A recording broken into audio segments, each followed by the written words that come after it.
What if I told you the smartest person in the room was the one nobody expected, you know what I mean? The kid who walks in quiet, head down, barely taking up space, and by the end, the whole room has to rethink what's possible.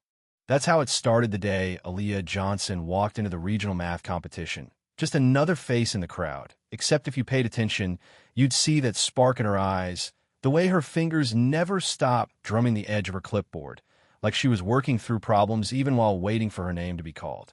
The gym was packed with kids from a dozen schools, banners drooping from cinder block walls, the whole place smelling like popcorn, sweat, and old floor polish. Judges in stiff navy blazers sat at the head table, and at the center, like always, was Mr. Cartwright, the kind of man who made it his job to sniff out anything different. He was the legend around here, but for all the wrong reasons. Last year, when Aaliyah had blown through the district round, he barely glanced her way. This year, she barely got resources to practice, but she wasn't here to be pitted. She was here to win, even if she had to do it with everyone watching her every move. First round written test. 40 questions, 60 minutes. Aaliyah's heart pounded as she turned the page, but then it was like a switch flipped. Quadratic optimizations, geometric proofs, nonlinear systems. This was her comfort zone, where she didn't have to worry about what people thought, just numbers and logic and maybe a little bit of luck. She tied her hair back, sleeves up, and started moving, not scribbling, not rushing, just focused. By 30 minutes, she was done. She looked up and almost laughed. Everyone else was stuck, heads buried, pencils tapping like Morse code. Her friend Grace, 2 rows down, gave her a quick thumbs up, but Aaliyah knew it would draw attention. Submitting her test early was her first mistake, though she didn't know it yet. Cartwright saw her coming, made a big show of checking the clock, and boomed. Done already? For half the gym here. Aaliyah held her chin up. Yes, sir. You could feel the eyes on her, weighing, measuring. Cartwright smirked. Well, we'll just see about that. She slipped back in her seat, feeling the whispers ripple out like a stone in water. Second round oral questions, one by one at the microphone. When it was her turn, she answered 3 in under 40 seconds, calm, precise, nothing showy, just clarity. But that was all it took. By the time scores went up, everyone was murmuring. First place, Aaliyah Johnson, 98 out of 100. That gasp when her name flashed on the leaderboard, you'd think someone pulled a fire alarm. But Cartwright wasn't done. He stood, voice sharp as glass, and announced concerns about the integrity of today's results. All eyes turned on Aaliyah. Just like that, the best moment of her year was already tainted. Never seen a student finish that fast, not with that accuracy. Cartwright thundered, and suddenly, every achievement was called into question. Jason Whitaker, top scorer from the next school over, the kind of kid who never saw a door closed to him, snickered. Guess we know how she pulled that off. Aaliyah's face burned, but she didn't flinch. Cartwright declared her score on hold, pending investigation. A hush fell, phones whipped out, whispers now turning to filming. Then came the trial by fire redo, select problems. Right here, right now, live in front of the judges and the whole gym.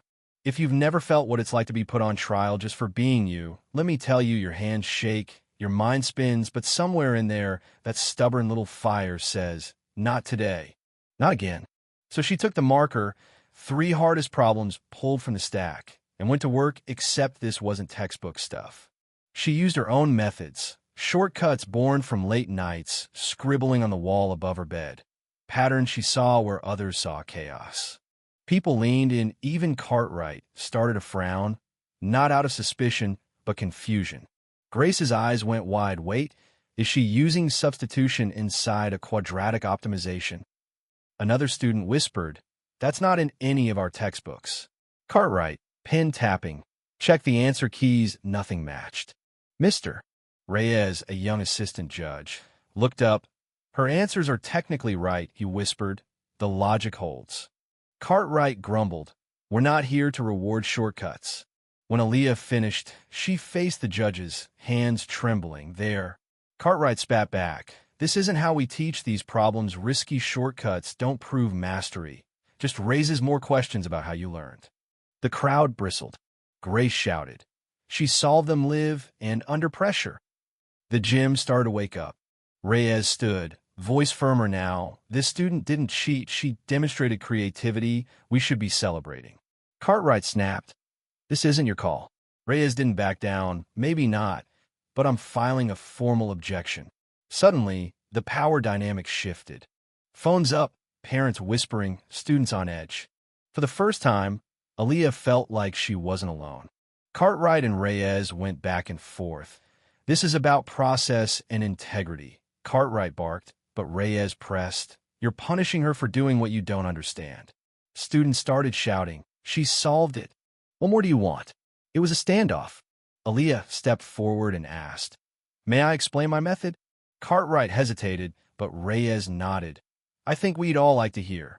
So she taught the whole room how she skipped redundant steps, how she saw patterns the textbook missed, how she trusted her instincts and didn't just memorize formulas. The gym was silent, then a slow clap, then a wave of applause. Even parents stood up. Cartwright sat, face red and sour, refusing to look her way. But it wasn't over. Judges took a recess. The air in the gym was electric, nobody talking about math anymore, just about fairness, courage, and bias. In the back room, Cartwright argued, she embarrassed this panel, undermined our authority. Reyes pushed back. It's called thinking you saw it yourself. Third judge, Mr. Chun, broke the tie. She solved it under pressure, in front of witnesses. Let her score stand. Cartwright finally, jaw clenched, gave in fine, but don't expect me to congratulate her.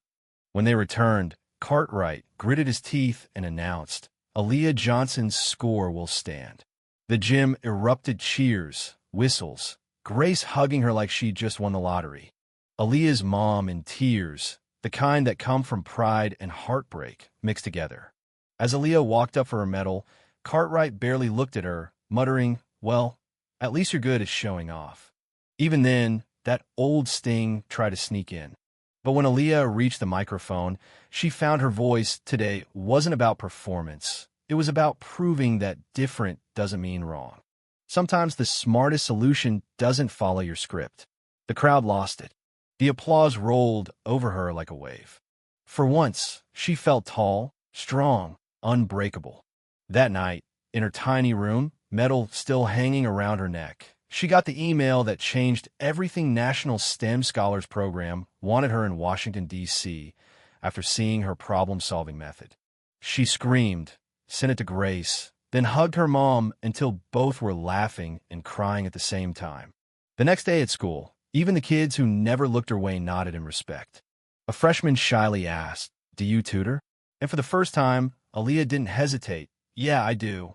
The trophy went in the display case. Her name etched for everyone to see. Every step home felt lighter, no more shrinking, no more doubt. This wasn't just about math anymore. It was about every time someone said she wasn't enough, every time they looked right through her and waited for her to trip. Not today. Maybe not ever again.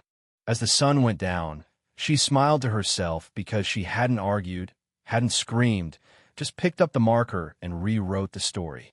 From cheater to champion, from doubted to unstoppable, she showed everyone that sometimes the smartest answers come from breaking the rules and daring to believe you belong, even when the room says you don't.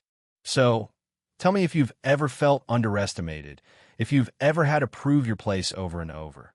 Does this story hit home? What do you think? Is it more important to follow the old rules or to rewrite them when the world needs a shakeup? Drop your thoughts below, because real change starts with the conversations we have. And maybe, just maybe, the next big breakthrough comes from someone everyone else overlooked.